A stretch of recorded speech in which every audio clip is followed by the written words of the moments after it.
भारत के सभी राज्यों की खबर SNS न्यूज चैनल पर, खबर जो आपको रखे सबसे आगे। नमस्कार, मैं विशाल पटेल, SNS टीवी में एक बार फिर से आपका स्वागत है।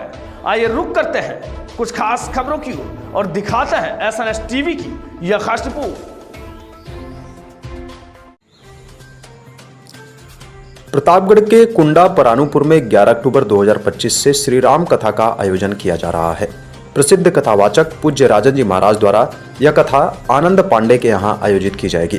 10 अक्टूबर को कलश यात्रा कथास्थल परानुपुर से श्रृंगवेरपुर की ओर प्रस्थान करेगी। 11 अक्टूबर से श्री राम कथा शुरू होकर 19 अक्टूबर को श्री राम राज्याभिषेक और श्री राम जानकी महाप्रसाद के साथ संपन्न होगी। आयोजन की तैयारियां जोरों पर चल रही हैं। पहली बार परानुपुर में रामकथा का इतना भव्य आयोजन किया जा रहा है, जिससे क्षेत्र के लोगों में उत्साह का माहौल है। पूज्य राजन जी महाराज पहली बार परानुपुर आ रहे हैं, जिसे लेकर श्रोताजन काफी उत्साहित हैं।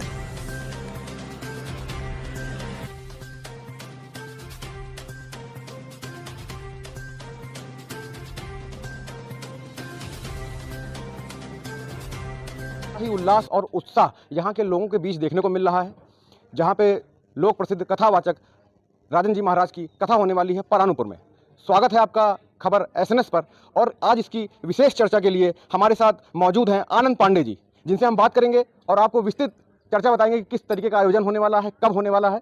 स्वागत है आपका आनंद जी हमारे चैनल पे। जय श्री राम। समय चर्चाओं का विषय बनी हुई है राजन जी महाराज की रामकथा। कब से ये इसका धार्मिक कार्य कोई भी आप तन मन से करेंगे तो चर्चा का विषय बन ही जाता है। उसमें रघुनाथ जी की कृपा हो जाती है, और वही कृपा रघुनाथ जी की कथा पे हो चुकी है, जो कि आज पूरे, अब प्रदेश तो नहीं, अब पूरे हिंदुस्तान में देखा जाए तो चर्चा का विषय बना हुआ है अभी। और इसका आयोजन कब से हो रहा है, कब तक होगा, और किस प्रकार की व्यवस्थाएं हैं? 10 अक्टूबर को भव्य कलश यात्रा है, और 11 अक्टूबर से 19 अक्टूबर से श्री राम कथा होगा। 11 अक्टूबर से स्टार्ट होगा और 19 अक्टूबर विश्राम होगा। प्रतापगढ़ जिले के अंतर्गत कुंडा तहसील के अंतर्गत हम हैं परानुपुर क्षेत्र में, और ये यात्रा कहाँ से शुरू होगी और किस जगह कलश यात्रा? कलश यात्रा कथा स्थल से जाएगी। आप एक व्यापारी हैं, वो भी बम्बई जैसे इतने फास्ट शहर, जहाँ से उत्तर प्रदेश के प्रतापगढ़ जिले के अपने गांव के ये भव्य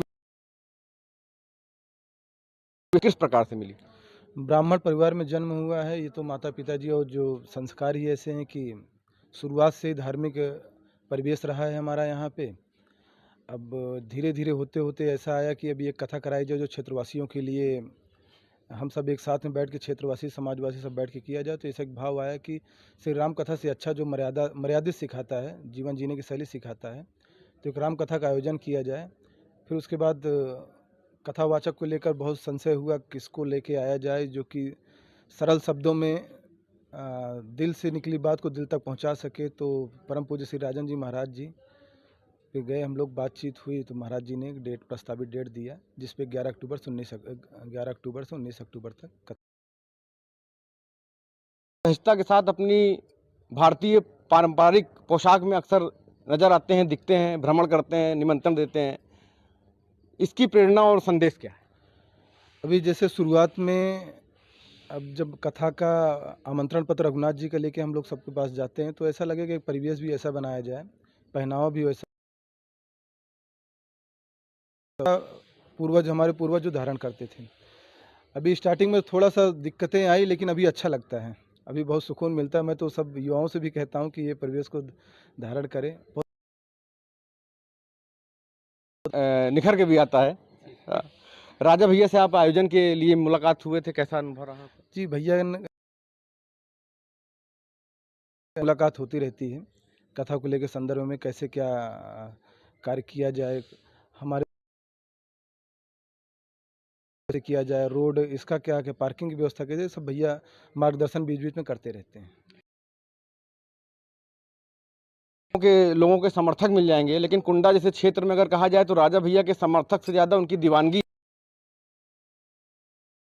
मिलके नहीं, हमारे तो मुखिया ही हैं, घर के परिवार के पिता तुल्य ही हैं, तो उनका तो जितने भी आचरण हैं, विचार हैं, सब हम लोगों पे भी मिलते हैं। ऐसा नहीं है, हम लोग तो उनको सीख के ही बड़े हो रहे हैं, देखते देखते ही बड़े। मैं मिलूंगा, तुमसे चर्चा करूंगा, उसका राज जानने की कोशिश करूंगा कि राजन जी महाराज से आप, उनका सानिध्य आपको पहले भी मिल चुका है, आप उनसे मिले, उनके साथ क्या अनुभव रहा आपका?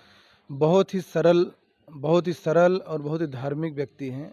और कभी भी ऐसा लगा नहीं कि मैं इतने बड़े संत महात्मा या कथावाचक से मिल रहा हूँ। में भी देखा होगा बाबू आनंद बाबू करते रहते हैं। तो बहुत ही सरल स्वभाव, आप जब सामने से मिलेंगे तो आप भी बोलेंगे कि यार ये स्टेज पे होके और इतना सरल स्वभाव होना अपने आप में बहुत बड़ी बात है। और एक अंतिम सवाल आपसे लेंगे कि आप व्यवसायी हैं मुंबई के, किन किन क्षेत्रों में आपका व्यवसाय फैला हुआ है? थोड़ा इंफ्रास्ट्रक्चर वर्क है हमारा, जो कि रेलवे और एयरपोर्ट का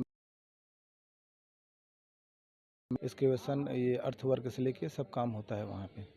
तो इसको कंस्ट्रक्शन भी बोल सकते हैं यहाँ के लोकल में। जी जी। हाँ, तो डेवलपर मतलब ये रोड का काम करते हैं, हाईवे का काम करते हैं, एयरपोर्ट का काम करते हैं, रेल। आनंद पांडे जी के आवास पे ही और यहीं पे ही राजन जी महाराज का भी रुकने का आप आवास बनवा रहे हैं। हम दिखाना चाहेंगे अपने सहयोगी से, एक बार पीछे भी इसका दिखा दें। राजन जी महाराज जब आएंगे उनके स्वागत के लिए, उनकी व्यवस्थाओं के लिए आयोजन की पूरी तैयारी चल रही है, बड़े जोरों शोरों के साथ, बड़े उल्लास के साथ। आप पीछे भी देख सकते हैं, मेरे एक गाड़ी खड़ी हुई है, इसको महाराजा रथ बोलते हैं कि रथ के साथ उनका मेरे सहयोगी शैलेंद्र पांडे के साथ सौरभ पंडित, परानुपुर, कुंडा, प्रतापगढ़।